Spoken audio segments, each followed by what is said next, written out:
Dalam sebuah forum di panggung Eropa, seorang host bertanya, "Mengapa Anda mendukung orang jahat, yaitu Assad, Presiden Suriah?" Pernyataan ini diberikan kepada Putin. Jawabannya, pernyataan Assad orang jahat adalah pernyataan Presiden Amerika dan media internasional. Kemudian Putin balik bertanya memastikan, "Assad orang jahat?" Dijawab singkat oleh hostnya, "Ya."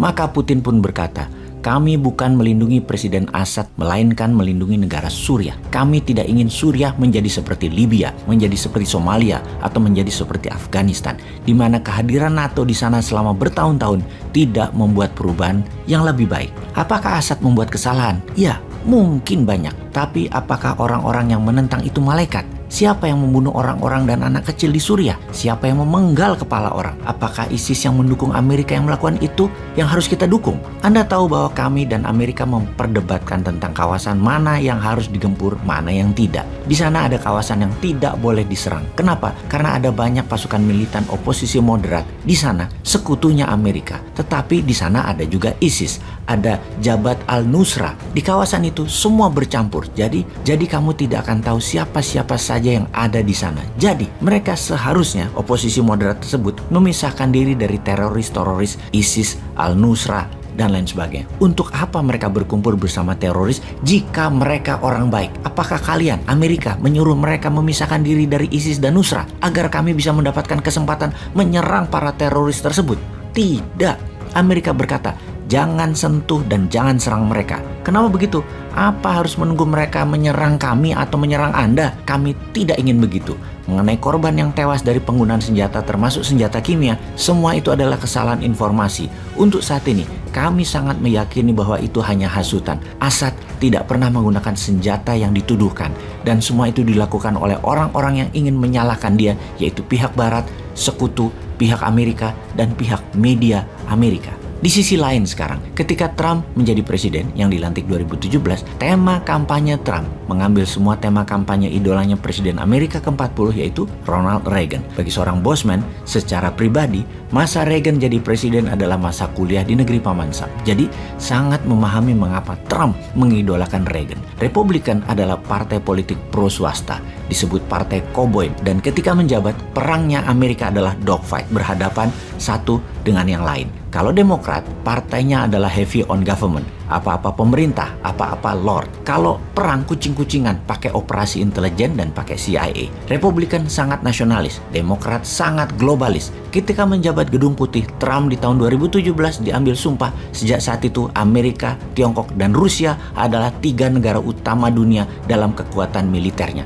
Sejak saat itu, Bosman darahnya mengalir deras karena sangat ingin Indonesia menjadi negara keempat secara kekuatan militer dan kekuatan dominasi ekonominya. Dengan strategi printing money dan mengenolkan bunga deposito, strategi kuantitatif easing, pelonggaran fiskal, uang akan membanjir dengan proyek-proyek swasta, utamanya UKM berproduksi dengan bahan baku 100% lokal.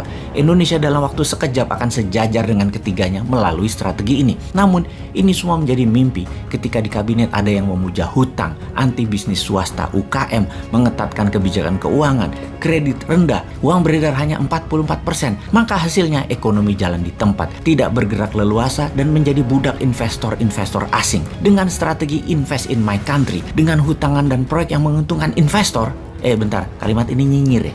Maaf, kita kembali ke Amerika dan dunia aja deh. Globalis sangat anti-Trump karena membuat Amerika berperang melawan Tiongkok, di mana Tiongkok adalah kaki organik globalis di dalam memproduksi barang-barang murah. Globalis anti-Trump juga karena tidak leluasa mengendalikan pemerintahan Amerika dan dunia. Maka pandemi disebar.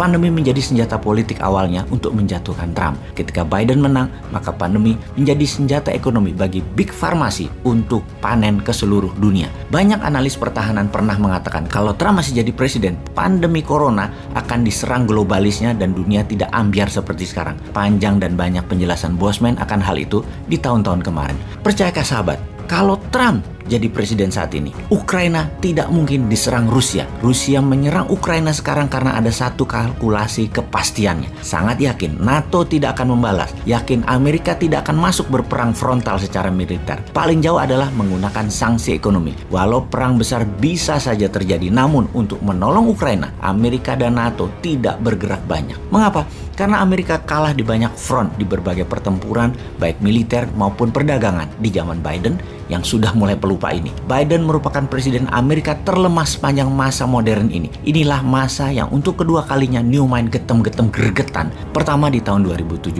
nggak dipakai strategi New Mind sebagai langkah awal membangun Indonesia. Kedua sekarang di tahun 2022 ini yang seharusnya bisa membuat Indonesia berdaulat, bukan hanya membangun IKN. Kedua peluang tersebut terlewatkan tanpa kesan. Susah memang New Mind versus Old Mind ini. Memang beda mazhabnya. Yang sekarang membenarkan apapun demi kuasanya lebih panjang. Bahkan mut'ah kawin kontrak pun kalau boleh dia lakukan. Yo wis lah sana, tambah-tambah sakarepmu lah. Sungguh, dua momentum besar 2017-2022 pasti lewat sia-sia untuk membuat Indonesia berdaulat dengan cara Old Mind. Oke sahabat, dengan informasi singkat ini kita sekilas bisa memahami isi kepala Trump, isi kepala New Mind, lalu apa isi kepala Putin. Ini adalah pelajaran yang penting untuk bisa Indonesia memimpin dan menjadi negara berdaulat. New Mind itu mirip Trump dalam ekonomi bernegara, yaitu pro swasta namun bukan ke oligarki tapi pro UKM. Mirip Putin di sisi bernegara, anti New World Order, anti sekutu Amerika, anti NATO, dan anti economic warfare ala Tiongkok dengan debt trap-nya. Tiongkok hanya mitra dagang kalau sama kita nanti. Sayang Old Mind kemakan dengan mengambil uang Tiongkok yang menjadikan kejebak hutang. Hutang dagang dengan menyedot aset sumber daya alam Indonesia. New Mind meniru Putin dalam membangun kekuatan militer dengan membuat Department of Warfare, menggantikan Departemen Pertahanan, dan meniru Tiongkok, yaitu melakukan hal yang sama. Hutangi negara lain untuk penguasaan dominasi ekonomi, terutama di negara bahan baku kebutuhan industri Indonesia dan negara pembeli produksi Indonesia dikendalikan melalui ekspansi ekonomi. Pokoknya gitu deh New Mind, nyeleneh.